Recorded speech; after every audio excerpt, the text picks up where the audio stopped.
In today's video, I'm going to teach you how to sign out of the Dropbox desktop app on Windows. This process is straightforward, but it's essential to follow each step carefully to ensure everything is done correctly. Let's dive right in.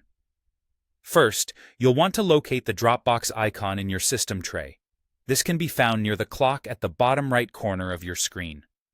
It's typically an icon that looks like an open box or Dropbox logo. Once you've spotted it, give it a click.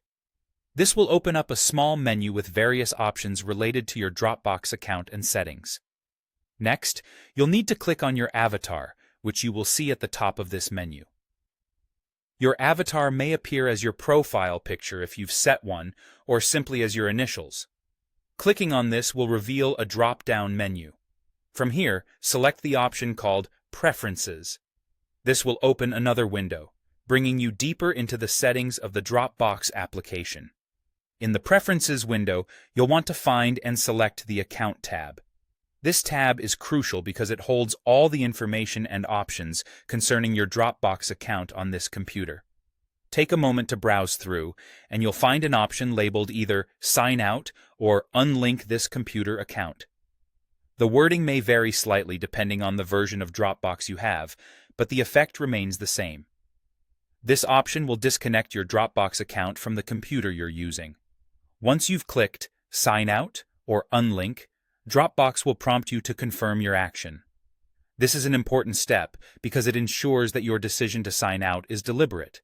You'll need to confirm by clicking Yes or OK, depending on the prompt. And there you have it.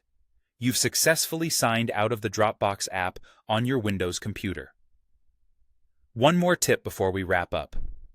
Signing out or unlinking your account doesn't delete any files already synced on your device, nor does it cancel your account. Your files will remain safely in your online Dropbox account, accessible anytime you decide to sign back in on any device. And there you have it. A simple yet effective guide to signing out of Dropbox on your Windows desktop. If you need to sign back in or transition to another account, this is also the place where you do that. I hope you found this walkthrough helpful and you're now more confident in managing Dropbox on your computer. Thank you for watching, and be sure to check out our other videos for more useful tech insights and tutorials.